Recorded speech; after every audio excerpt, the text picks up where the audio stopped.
What the hell is this? What is... No, this is like Dell all over again. This isn't I/O. Well, that's nice and flexible. How's that for a motherboard? Looks great. The main thing I want to look at for the board is probably...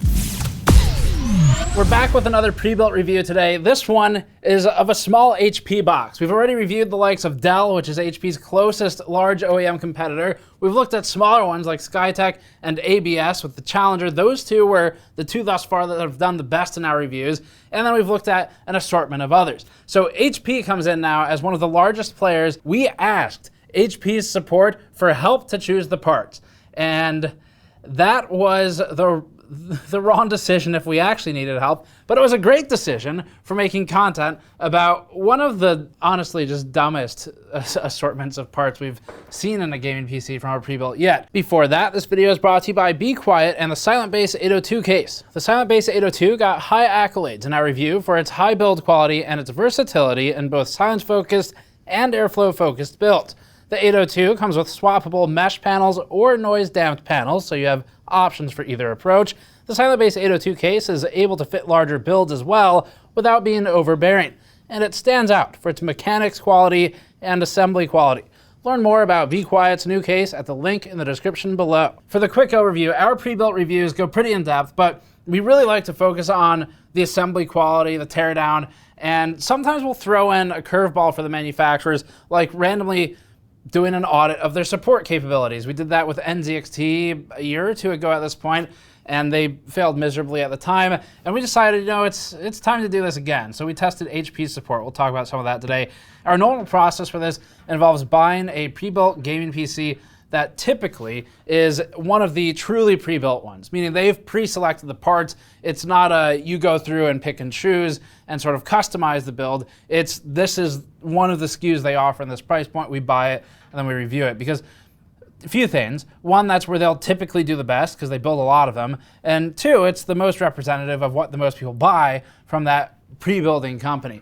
This time we had a slight customization. They helped us get to the largely pre-built box, and then they, quote unquote, helped us with choosing some extras to add on, like 32 gigabytes of RAM with our i5 CPU, because if you're playing games, then more RAM, more better. At least that's what HP led us to believe. So we have some extras today we're looking at for this one. We looked at the bloatware again. It was pretty bad on this. The shopping experience was, they were very helpful in the sense that they were quick to respond. They had answers to questions. It's just that most of them were wrong. But if you didn't know anything about computers, you would think it's pretty good customer service. Maybe there's value in that, don't really know. At $1,430, we got the 10400. It is the one with the IGP in it. It's not a 10400F. We got an RTX 2060 Super. It was sold for $70 more than the 3060 from HP. So the reason we didn't choose the 3060 is because they weren't going to have any for about 2 months after the point we were buying the system, and that just wasn't going to work for us or most people. So we bought what was in stock, which was their overpriced 2060 Super. For reference, yes, video cards are expensive now, we get it, but we looked into this one, and you can go on eBay right now, and you can go get gouged by some other seller and get a 2060 Super from an actual video card partner brand that has actual designs and heat sinks that aren't just whatever HP has done here for about $650 to $750 US. Buy it now. It's a bad price, and it would be terrible to actually spend that on a 2060 Super. That said, however, spending $1,430 on this and getting this garbage with this 2060 Super, if you are capable of DIY, and the only reason you're here or looking at pre-built reviews is because you're thinking, I just need a way to get a video card, this seems like a good avenue, you're correct in that regard. However, perhaps reevaluate the point that maybe the OEMs and the SIs are in fact also gouging, or minimally are charging a lot more than what the assortment of parts is worth, and probably you could pick better parts yourself. We wouldn't have picked that configuration, but that's what they picked for us. And now it's time to sort of start looking at it from, we'll start with support, and then we'll get into the teardown and the gaming performance and everything else. As a quick reminder, we have been buying all of these pre-builts with our own money. That's thanks to you all who support us via either Patreon on patreon.com/gamersnexus where you can get some behind the scenes videos and extra footage, or from those of you buying from the GN store, where you can get usable products like the GN mod mats. We're running low on the GN Volt large mod mat for PC building, protecting your table and your components alike as an anti-static work surface. And we also sell things like desk-sized mouse mats with a wireframe blue and black design. And then we also have the red and black mouse pads alongside shirts and all kinds of other things. Go to store.gamersnexus.net if you want to get something in return for helping us out with buying more of this stuff.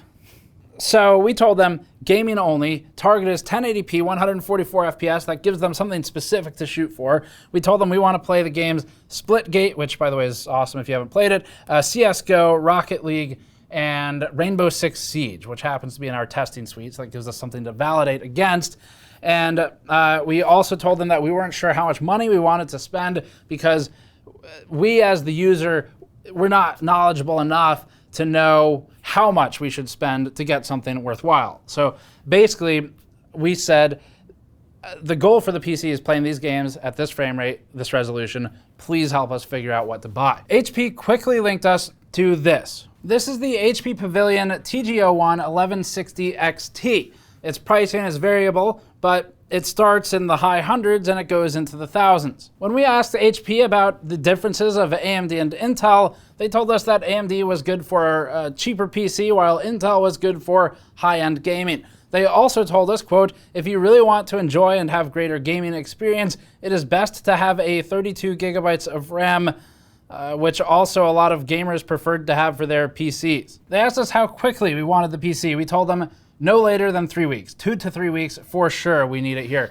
And then they promptly recommended us a computer that allowed us to add it to cart and yet would not be shipping to us for 8 weeks. So instant, massive fail on that, especially because it's very easy to overlook the text that says won't arrive until whatever date it is, and it was 8 weeks away. This was after they sort of sold us on the RTX 3060 as being the right card for the job, but we then looked around and said, hey, there's 2060 Supers in stock. Let's order one of those, and we asked them, what's the difference? At this point, HP more or less stopped responding and sort of said, yes, that's also good for what you're doing. And we just gave up on chat and bought this thing. So we ended up with something where we've wasted a lot of money on something we won't need, which is 32 gigabytes of memory for something that has an i5 CPU. We have gotten information that was not particularly useful about AMD versus Intel's differences. It's not as simple as AMD is cheap and Intel is for high end or whatever it was they said.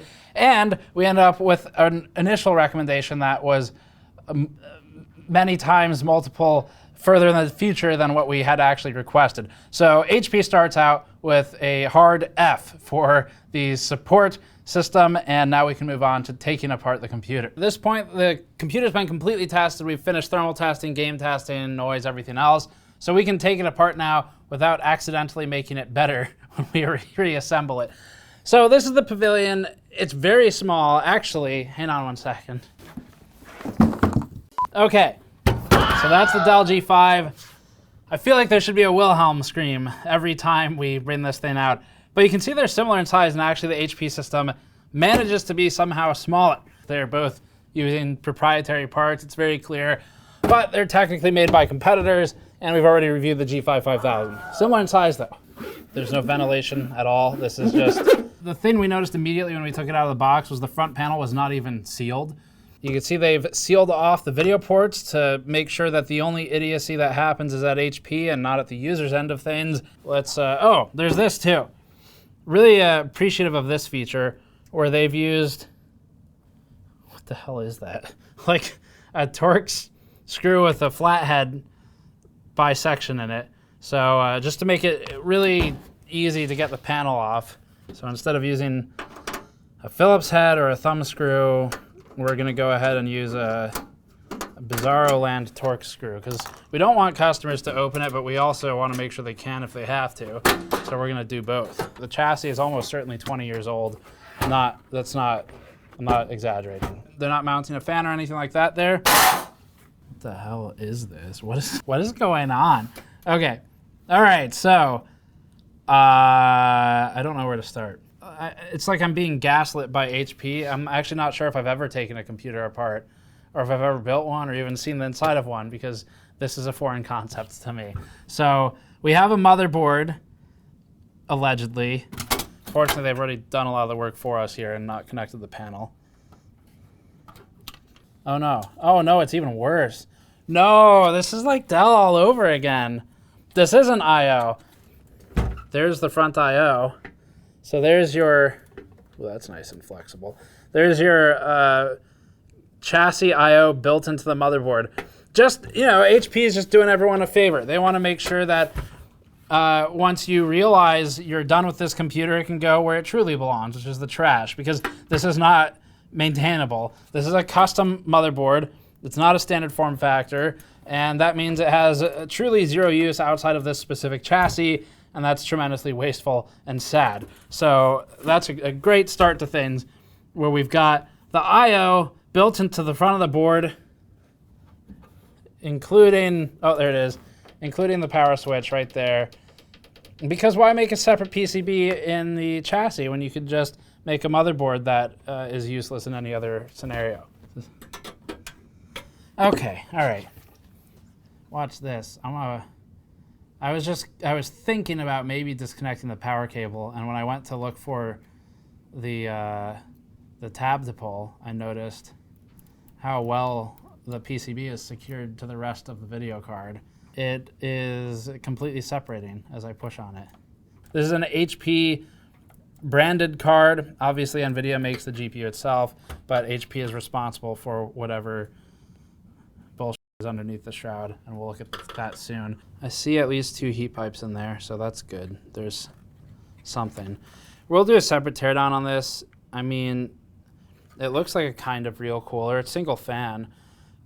The GPU temperature average was okay, but the problem was the hotspot temperature. We think there's probably a bad mount, likely because there's only 4 screws securing the cooler to the GPU. Okay, there's the power supply. That is a bizarrely shaped power supply.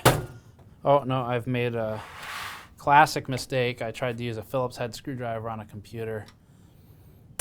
That obviously is not what we use on computers. Oh, the motherboard's weird too. Wow, it's as if Dell and HP envy each other so much that they're copying even their competitors in competence.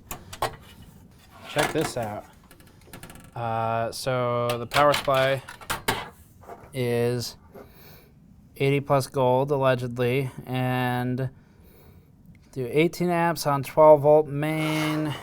So it's got a couple 12 volt rails there, or 12 volt lines. You can see 18 amps max on them. Total power can't exceed 400 watts, and it is only 12 volts. Now, whether it's 12 volts only is a different story. We'll need to pull up the search for this and look at it more closely.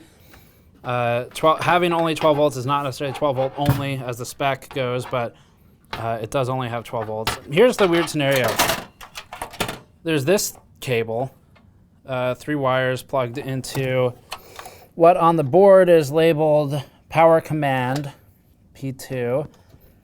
And then there's this cable, which is SATA. So 12 volts goes into the board. At the board level, it's going to get converted to include your 5 volts, whatever else might be wanted by a particular connector. So in the case of SATA, they'll have to convert for 5. That's just a SATA connector. And then this is EPS 12 volt, 4 pin. No, wait, sorry. This is EPS 12 volt, 4 pin. What's the other one? I think this is what they're using to feed the 5 and 3.3 getting converted. Oh no, wait. Oh, there's no 24 pin either. And there's no 10 pin. This is not ATX 12VO. That's what we've learned. We have now come to the conclusion. ATX 12VO would have a 10 pin connector. Instead, what they've done is HP's got, sorry if I seem a little scattered on this, but they're doing bizarre things again. So, video card, PCIe, and then these two power the motherboard, and that would include connected devices, so 3.3 volt, 5 volt. They still exist, even if the power supply is only doing 12. It just goes into the board via 12 and then comes in, becomes something else. So you've got these two, which means this power supply is not usable for basically any other computer except for one built like this, except for this computer. So again, we're into the e-waste. Even if the power supply is good and fine, it is not following a standard with its connectors or form factor together. And maybe it's something you could use in HP systems, but that's kind of about it. So that's very unfortunate to see. That makes this computer difficult to upgrade, not particularly useful long-term, hard to keep it alive, all the normal things that come with proprietary parts, or mostly proprietary parts, whatever the case may be. Motherboard time. How's that for a motherboard? Looks great. I did want to say something nice I noticed. I think if I were working on this computer, if someone brought this to me and said, I don't know what's wrong with it, it's not booting, and they just delivered it like this, when I looked at the computer, I wouldn't be able to tell if it's from 1990 or yesterday. It's a timeless design. It could be from any decade. So there is some good news. The CPU cooler is not load bearing. I found a Phillips head screw also. Unfortunately, I already threw out all the Phillips head screwdrivers when I realized I wouldn't need any for this build. So that's the chassis it came out of. Not particularly impressive, but the motherboard is what we're more interested in. So I think the main thing I want to look at for the board is probably the CPU cooler mount. Okay, sorry. Can't say I've ever used a flathead on a CPU cooler. So there's fairly full IHS contact. That's kind of nice to see at least. Missing corners a little bit over here and over here, but it's mostly centered. They're doing that same weird hockey puck thing where they sort of had a cooler and then they got a protruding piece of aluminum out of the bottom of it to make sure it fit everything.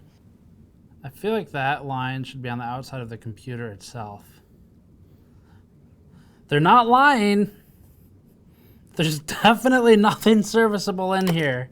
In the event you want to buy one anyway, we're going to look at it for gaming performance, power, thermals, everything else.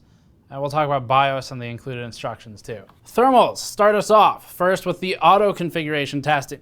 Ignorant of every other factor in this build, the CPU looks actually okay here. It's at about 80 degrees Celsius after it settled on a fan speed under load, and that's something we'll talk about in the noise section later, so that's not bad. The GPU also looks acceptable at first. It's borderline on harder throttles with NVIDIA boost behavior, but it's around 83 degrees Celsius, so that's okay.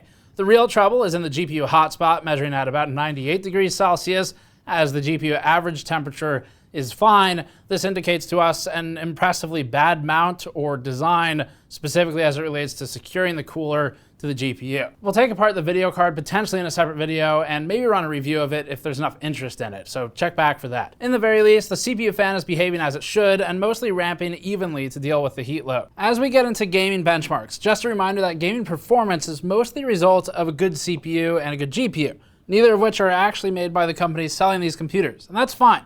But that means if a pre-built has bad gaming results for its included hardware, the manufacturer has done something truly remarkable and downgraded performance through its own incompetence somewhere else.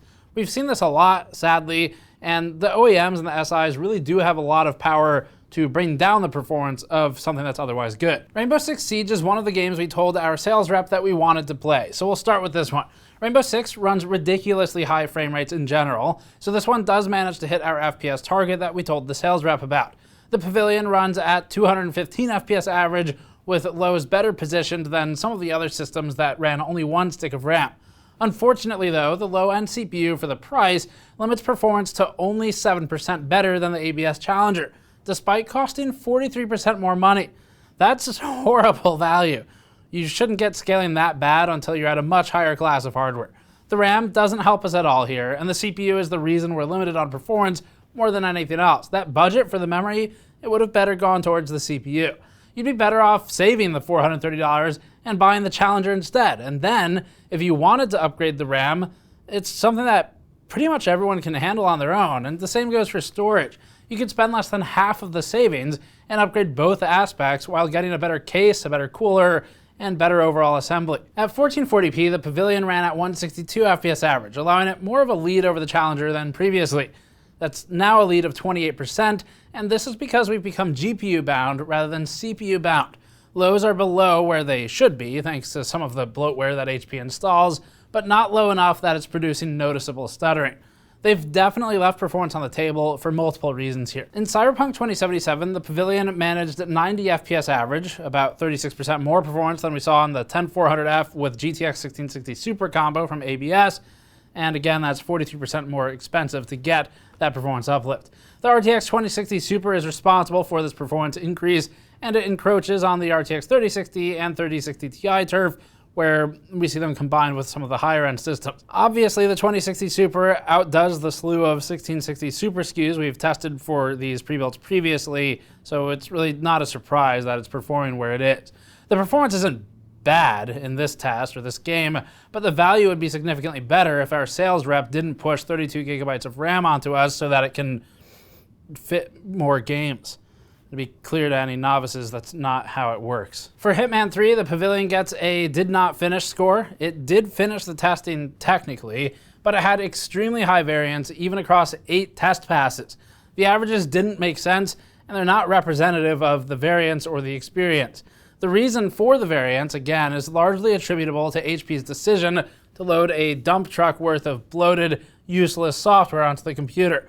This run-to-run variance is harmful to the consistency of the user experience and is unacceptable at the level we observed for the money we paid. Red Dead Redemption 2 is last for gaming. The Pavilion ran at 76 FPS average here, meaning it holds a lead of 18% in average FPS over the challenger. Once again, HP manages to orbitally nuke itself with the bloated background services constantly running, successfully tanking its 1% and especially 0.1% lows below even a $900 computer that we condemned previously. Now for noise testing. This chart shows the noise levels measured at 20 inches distance, and all testing is controlled and like for like.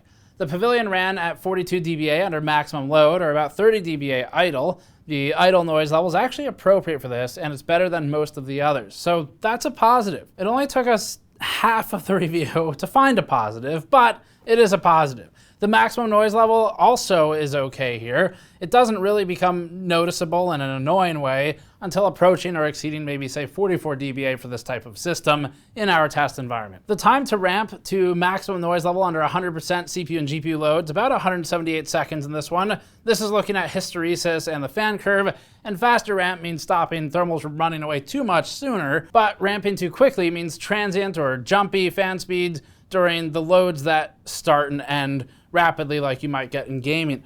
We think the 80 to 200 second range seems to make sense for this type of build, depending on the context, of course, of how hot the components are getting, and more powerful cooling solutions can react slower. That's one of their advantages, while worse cooling solutions should react faster. Power testing will give us a better picture to the performance of the computer. The HP system runs at just 108 watts under an immediate blender load, limiting its performance capabilities, obviously, by how little power it's drawing.